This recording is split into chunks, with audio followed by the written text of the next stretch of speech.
1678년에 존 번연이 발표한 책이 있습니다. 철로 역정이라고 하는 책인데요. 영어로는 The Pilgrim's Progress라고 하는 책인데 많이들 아시고 또 들어보셨을 겁니다.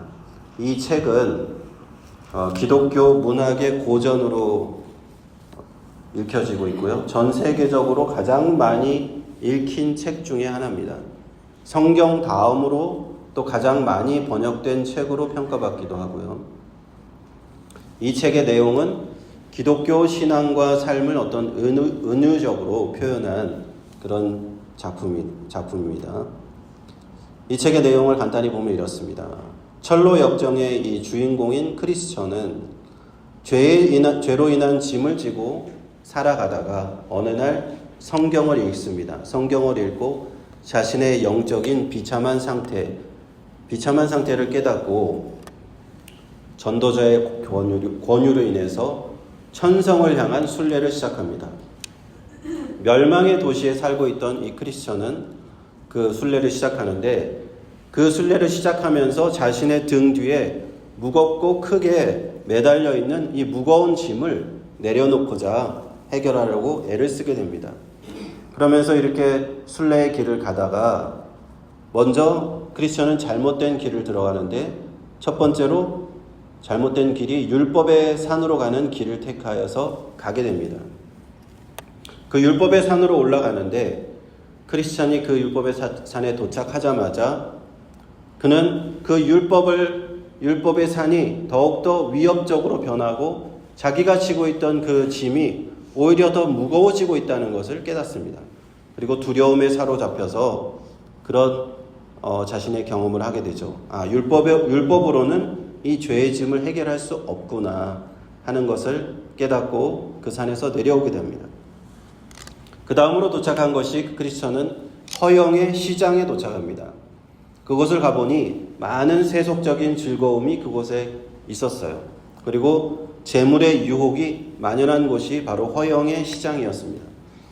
크리스천은 또 거기서 자신의 죄의 짐을 내려놓고자 방법을 찾는데 방법을 결국 찾지 못합니다. 그리고는 깨닫는 것은 세속적인 방법으로는 나의 죄의 짐을 내려놓을 수 없구나, 해결할 수 없구나 하는 것을 깨닫습니다. 결국에 주인공 크리스천은 전도자의 올바른 인도로 인해서 좁은 문을 통과하고 십자가 언덕에 이릅니다. 그리고 그는 십자가를 바라보면서 그 앞에 서게 되죠. 크리스천이 그 십자가를 바라보는 순간에 그가 등 뒤에 메고 있던 크고 무거운 짐이 스스로 풀어지게 되고 언덕 아래로 굴러가 보이지 않게 됩니다. 그때 크리스천은 스스로 아무런 노력도 하지 않았는데 그렇게 되었죠. 그리고 그 크리스천은 깨닫습니다. 예수 그리스도의 십자가가 오직 자신의 죄의 짐을 해결할 수 있는, 죄의 짐을 재결할 수 있는 유일한 방법이라는 사실을 깨닫습니다. 그렇습니다. 철로 역정에 나오는 이 주인공처럼, 이 크리스천이라고 하는 이 주인공처럼 우리 인생은 우리의 출발부터가 무거운 죄의 짐을 지고 우리는 살아가는 것이 우리의 인생입니다. 우리 인간이 태어날 때부터 가지고 있는 이 무거운 짐, 죄의 짐, 우리는 그것을 원죄라고 부르죠. 우리가 살아가면서 이 죄의 짐이 우리를 짓누르고 우리에게 고통을 주는데 그것은 우리가 태어날 때부터 가지고 있는 어쩔 수 없는 것이기 때문에 그렇습니다. 누구 하나 예외 없이 우리는 이 짐을 지고 있는데 저는 오늘 두 가지 종류의 죄의 짐에 대해서 여러분과 함께 나누고자 합니다. 첫 번째 죄의 짐은 무엇인가? 나 자신의 죄의 짐이라고 할 수 있습니다. 나 자신의 죄의 짐을 우리 모두는 지고 살아가고 있습니다. 둘째는 무엇인가? 다른 사람의 죄의 짐을 지고 살아가고 있습니다. 첫 번째 죄의 짐을 말씀드리겠습니다. 그리고 첫 번째 나의 자신의 죄의 짐을 또 두 종류로 나누어서 이방인과 유대인이라고 하는 두 관점에서 말씀을 드리겠습니다. 첫 번째로는 유대인들의 관점에서 말씀드리겠습니다. 유대인들이 어떤 사람입니까? 유대인들은 율법을 받은 사람이죠. 하나님께서 이스라엘 백성들을 택하시고 시내산에서 모세를 통하여서 율법을 주셨습니다. 대표적으로 10계명을 주셨죠. 그 이후에도 십계명 말고도 여러 세세한 계명들을 주셨습니다. 하나님이 택하신 이 이스라엘 백성들, 이들은 율법을 지키면서 하나님의 거룩한 백성으로 살도록 그렇게 요구를 받았습니다. 그런데 우리가 구약 성경을 이렇게 자세히 들여다보면 반복적으로 보게 되는 것이 무엇인가? 그 유대인들이 그 율법을 받았음에도 불구하고 그 율법을 잘 지켰느냐? 그렇지 못했다는 겁니다. 그들은 율법을 받았음에도 불구하고 율법과 계명을 반복적으로 어기는 모습을 우리는 구약 성경 전체를 통해서 보게 됩니다. 대표적인 예가 이제 우상 숭배의 문제인데, 하나님께서 우상 숭배하지 말라고 하셨는데 이스라엘 백성들이 반복적으로 짓는 가장 큰 죄가 이 우상 숭배하는 죄였어요. 그래서 반복적으로 우상을 숭배하고 하나님께 또 징계를 받고 예언자가 와서 또 그들을 책망하면 다시 또 돌아오지만 또 다시 우상 숭배하는 그런 범죄를 저지르는 그것의 반복이 구약 성경의 내용 중에 하나입니다. 사도 바울은 자신도 유대인이었거든요. 그런데 이 율법을 받은 이 이스라엘 사람들에 대해서 이렇게 그들의 상태를 이렇게 설명합니다. 로마서 7장 14절에 우리가 율법은 신령한 줄 알거니와 나는 육신에 속하여 죄 아래 팔렸도다. 율법을 받은 이스라엘 백성들이 그 율법을 보면 이것은 신령하다. 너무 하나님의 선한 뜻이다. 그것을 알면서도 자신들이 그 율법대로 행할 수가 없는 거예요. 우리 십계명을 한번 보시면요. 제가 한번 읽어드리겠습니다. 첫 번째 계명이 너는 나 외에 다른 신들을 내게 두지 말라. 너를 위하여 새긴 우상을 만들지 말라. 내 하나님 여호와의 이름을 망령되이 부르지 말라. 안식일을 기억하여 거룩히 지키라. 내 부모를 공경하라. 살인하지 말라. 간음하지 말라. 도둑질하지 말라. 내 이웃에 대하여 거짓 증거하지 말라. 내 이웃의 집을 탐내지 말라. 어느 누구도 이 율법과 계명들을 보았을 때, 십계명을 보았을 때 이거 선한 계명이다 라는 것에 우리가 이의를 제기할 수는 없죠. 그런데 이 율법을 받은 유대인들이, 이스라엘 백성들이 이 율법을 지키지 못하는 거예요. 이 계명들을 지키지 못합니다. 그 이유가 무엇인가? 그것은 바로 우리 인간이 가지고 태어난 이 원죄의 죄성, 이것이 너무나도 강하기 때문에 그 율법과 계명을 잘 알면서도 지킬 수가 없더라는 것입니다. 예수님께서 오셔서 당시에 바리새인들과 서기관들을 보시면서 이렇게 말씀하셨어요. 그들은 스스로 율법을 잘 지킨다고 생각하는 내가 의로운 사람이다. 율법에 따르면 의로운 사람들이라고 생각하는 사람들이었어요. 그래서 그들은 자기가 봤을 때 죄인이라고 생각하는 사람, 세리와 죄인들을 부정하다고 생각하는 사람들하고는 상종조차 하지 않았습니다. 인사도 하지 않고 같이 식사도 하지 않는 그런 사람들이었어요. 그런데 예수님께서 오셔서 그 바리새인들과 서기관들을 딱 보시니까 이들이 그들의 정체를 딱 예수님께서는 깨트려 보셨다는 거예요. 그건 무슨 말입니까? 겉으로는 하나님의 율법을 지키는 척 하지만 그 속은 완전히 썩었다는 거예요. 마치 회칠한 무덤 같다라고 주님 말씀하십니다. 무덤 속에는 썩은 시체가 있지만 겉만 번지르르하게 회칠했다라는 거예요. 그것이 예수님께서 진단하시는 바리새인과 서기관들의 모습이었다는 거예요. 그들은 위선자의 모습을 하고 있었다는 거예요. 차라리 그들보다는 세리와 죄인들처럼 나는 하나님 앞에 죄인입니다 라고 인정하는 그 사람들을 예수님께서는 더 귀히 보셨습니다. 그래서 그들과 함께 하셨어요.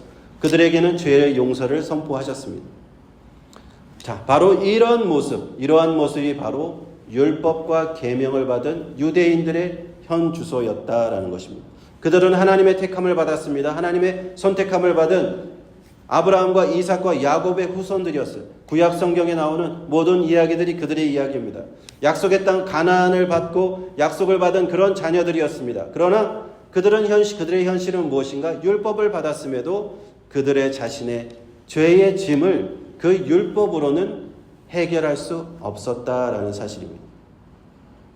그렇다면 유대인들을 보았습니다. 이제 이방인들을 한번 보겠습니다. 율법을 받지 않은 율법과 계명과 상관이 없는 그 이방인들의 상태는 어떠했을까요? 그들은 좀 더 다른 좋은 방법을 찾았을까요? 죄의 짐을 덜 수 있는, 죄의 짐을 내려놓을 수 있는 방법을 찾았을까요? 아니죠. 그들도 해결하지 못하는 이 죄의 짐으로 인해서 오랜 세월, 오랜 동안 고통받고 살고 있었다라는 겁니다. 한 예를 들면은 1800년도에 우리 대한민국이 그 당시에는 조선 땅이었죠. 한 100여 년, 120년 전입니다. 그때 조선 땅에 선교사로 온 선교사들이 그 당시에 조선인들의 상태를 기록해서 본국인 미국에다가 이렇게 편지를 보낸 그 내용이 이렇게 되어 있습니다. 이 조선 땅에는 이 백성들이 고통을 받고 있다. 우상 숭배와 미신이 이 땅에 가득하고 사람들은 극심한 고통 가운데 살고 있다. 하나님 없이 살아가는 이방인들, 그들은 무거운 죄의 짐을 지고 있는데 그들은 다른 방식으로 이걸 해결해 보려고 노력을 했어요. 우상 숭배, 각종 우리의 무속 신앙이죠. 무당과 굿하고 점술하고 부적을 쓰고 이런 미신적인 방법으로 그런 인생의 무거운 짐을 해결하려고 노력했다라는 것입니다. 그러나 선교사들이 보았을 때 그들의 그런 노력에도 불구하고 그들은 영적으로 매우 빈곤하고 처참한 그런 상태에 있었어요. 무거운 짐을 내려놓을 수 있는 방법을 알지 못하고 있었습니다. 그것이 꼭 100여 년 전에 그 조선 땅에서만 그럴까요? 그것이 아니죠. 지금도 마찬가지입니다. 하나님이 없는 사람들의 삶을 한번 보십시오. 지금도 똑같아요. 지금도 그 무거운 짐을 내려놓고자 여러 가지 다른 방법을 찾습니다. 아직도 그런 미신적인 방법으로 해결하는 사람들이 굉장히 많아요. 요즘에도 무당이 왜 그렇게 많은지 모르겠어요. 하나님도 없고 귀신도 없다고 믿는 그런 불신자들이 그 무당에게 가서 신점을 보겠다고 하는 사람들이 왜 이렇게 많은지 모르겠어요. 무당에게 물어보는 사람들, 내 앞날이 어떻게 되겠습니까? 내가 누구랑 결혼하겠습니까? 내 일이 잘 되겠습니까? 이런 사람들 너무나 많아요. 되게 모순적입니다. 그 사람들. 이 세상적인 방법으로 죄의 짐을 해결하고 하는 사람들이 너무나 많아요. 또 마치 철로 역정에서 이 크리스천이 허영의 시장에 도착해서 그러했던 것처럼 세속적인 즐거움과 만족으로 이 짐을 좀 내려놓아 볼까 하는 사람들도 많습니다. 그러나 그들은 그것으로 짐을 내려놓을 수가 없지요. 또 어떤 사람들은요, 내가 뭔가 도덕적으로 고행을 통해서, 인간적인 고행을 통해서, 스스로의 고행을 통해서 이 짐을 내려놓아 볼까, 산속에 들어가서 수십 년 돌을 닦기도 하고 어떤 스스로를 괴롭히려는 그런 돌을 닦으면서 이 내 인생의 죄의 짐을 내려놓을까 하는 사람도 있습니다. 그러나 그 모든 시도가 다 실패한다는 거예요. 이 이방인들이 어떠한 방법으로 그 시도를 하던 간에 그들의 어깨에 짊어진 무거운 이 인생의 죄의 짐은 내려놓을 수가 없는 거예요. 그러므로 유대인과 이방인 모두가 이 죄의 짐을 지고 고통 가운데 살고 있는데 그들이 갖고 있는 여러 가지 방법들, 율법과 계명이라는 방법도 될 수 없고 또 우상 숭배와 여러 가지 무속적인 일, 또 자신의 고행 이런 것으로도 그 짐을 내려놓을 수가 없다라는 사실입니다. 그러나 우리에게 짐을 내려줄 수 있는 오직 한 가지의 방법을 오늘 성경 말씀은 우리에게 알려주고 계십니다. 바로 28절에 수고하고 무거운 짐진 자들아 다 내게로 오라 내가 너희를 쉬게 하리라. 오직 예수 그리스도께서, 오직 주님께서만이 우리가 지고 있는 이 인류의 무거운 죄의 짐을 해결하실 수 있는 줄로 믿습니다. 이를 위해서 주님께서 이 땅에 오신 거예요. 우리가 예수님께서 십자가를 지시고 골고다의 언덕에 올라가시고 십자가에서 피를 흘려 죽으신 것은 무엇 때문인가? 우리의 이러한 짐을 해결하시려고. 하나님 앞에서 죄인으로 우리가 멸망받을 수 없는, 마치 크리스찬이 멸망의 도시에 살고 있었어요. 멸망받을 수 있는 이 죄인들이 그 십자가를 믿는 믿음으로 그 죄가 용서받고 그 짐을 다 내려놓을 수 있도록 주님께서 십자가를 지신 것입니다. 유대인들은 율법과 계명을 받고도 내려놓지 못했던 그 짐, 이방인들은 율법과 계명을 받지도 못하고 다른 방법으로 자꾸만 그것을 내려놓으려고 했던 그 짐을 모든 사람들, 유대인과 이방인 할 것 없이 모든 사람들이 다 예수 그리스도 십자가 앞에서만 그 짐을 내려놓을 수가 있는 것입니다. 그러할 때 우리의 영혼은 참 안식, 참 쉼을 얻게 되는 거예요. 내가 너희를 쉬게 하리라 예수님께서 그렇게 말씀하신 것입니다. 그러므로 우리는 예수 그리스도를 믿는 그 십자가를 믿는 그 믿음으로 참 쉼을 얻게 되는 줄로 믿습니다. 두 번째로요, 다른 사람의 죄의 짐에 대해서 말씀을 드려보겠습니다. 다른 사람의 죄의 짐이란 무엇일까? 다른 사람의 죄의 짐을 내가 지고 살아간다. 무슨 말일까요? 그것은요, 내가 나의 죄의 짐이라고 하면 내가 하나님 앞에 지은 죄, 내가 다른 사람에게 지은 죄를 말한다고 한다면 다른 사람의 죄의 짐은 다른 사람이 나에게 지은 죄의 짐입니다. 방향이 내가 지은 죄는 나로부터 다른 사람에게 나간다고 한다면 다른 사람의 죄의 짐은 다른 사람이 나에게 들어오는 그런 방향이에요. 그런데 우리의 인생은 이 짐으로부터 인해서 엄청나게 고통을 받고 살아간다라는 것을 우리는 알 수가 있어요. 요즘에 한국에 보면은 그런 이혼 예능이 많대요. 이혼 예능. 이혼하는 사람들이 나와서 TV에서 자신의 이혼의 이야기를 하는 거예요. 그러면서 나는 이렇게 힘들었는데 그래도 이혼하고 나서 잘 살고 있습니다 하는 그런 내용들인 것 같아요. 참 옛날 같으면 그런 TV에서 그런 내용들이 없었던 것 같은데 요즘엔 그래요. 또 크리스천들 중에서도 이 이혼하는 사람들이 많이 생겨나고 있는 것이 또 요즘의 현실입니다. 어떤 교회 집사님이 최근에 이혼을 하게 되었다고 합니다. 그러면서 자신의 그런 과정들을 쭉 이렇게 나누고 있는데 남편과 이혼 소송을 진행 중이다라고 해요. 그리고 자기가 결혼 생활 동에 얼마나 많은 고통을 겪었는지 그것을 이야기를 합니다. 이 집사님은 교회를 열심히 다니시는 분인데 자기가 결혼한 남편도 모태신앙이었고 시댁도 모두가 기독교 집안이었다고 해요. 그래서 결혼을 했는데 결혼하고 나서 보니까 남편의 이런 본 모습이 드러났다는 거예요. 심한 폭언을 하고 폭력을 행사하고 그러면서 말도 못하는 그 고통을 겪었다라고 합니다. 그 자녀들도 마찬가지고요. 그리고 시댁도 그 자식의 아들의 편을 들어서 계속 너무너무 힘들게 해서 결국에는 이혼밖에 답이 없어서 이혼 소송을 진행하고 있다라고 얘기를 했어요. 그런데 그 이혼 소송을 하면서 남편과 떨어져서 사니까 이제는 살 것 같다. 좀 자유로워졌다. 아이들도 이제 남편이 없으니까 더 밝아졌다. 이렇게 자기의 이야기를 전합니다. 그리고 자기가 지난 시간에 그 결혼 생활 통해서 얼마나 내가 고통스러웠고 힘들었는지 사람들에게 계속 이야기를 하고 있어요. 계속. 참 안타까운 일이죠. 우리가 믿는 사람들이 이런 일들을 겪고 있다. 그런데 참 비단 이 집사님뿐만 아닐 거예요. 이런 경험을 하는 사람들. 다른 사람의 죄의 짐을 내가 지고 살아간다는 거예요. 이 집사님의 경우에는 그 다른 사람은 바로 남편이죠. 남편의 그 죄의 짐, 자신을 힘들게 하고 고통스럽게 하는 그 짐을 지고 이 집사님은 살아간다. 어떤 경우에 이런 경우에 이런 분들은 평생 그 짐을 지고 살아가는 경우를 보게 돼요. 만약에 이혼이 다 끝나고 나서도 이 짐이 쉽게 내려지지 않는 거예요. 잊을만 하면 생각나고 갑자기 생각나고 문득문득 내가 나를 괴롭게 했던 그 사람을 생각나고 너무 힘든 거예요. 그것이 바로 다른 사람이 죄의 짐인 거예요. 아프리카 속담에 이런 말이 있습니다. 도끼는 잊어도 나무는 기억한다. 우리말 속담에도 그런 말이 있죠. 때린 놈은 발 뻗고 자도 맞은 놈은 밤새 뒤척인다. 무슨 말입니까? 가해자는 그 일을 쉽게 잊어버릴지 몰라도 피해자는 평생 그 일을 잊지 못한다라는 겁니다.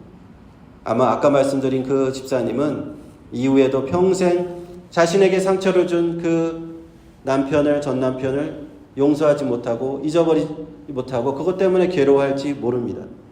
이처럼 다른 사람의 죄의 짐, 다른 사람이 나에게 한 잘못, 그 죄악 때문에 그것이 나에게 짐이 되어서 내가 평생 그것 때문에 고통 속에서 살아가는 것이 수많은 사람들이 겪고 있는 그런 일이에요.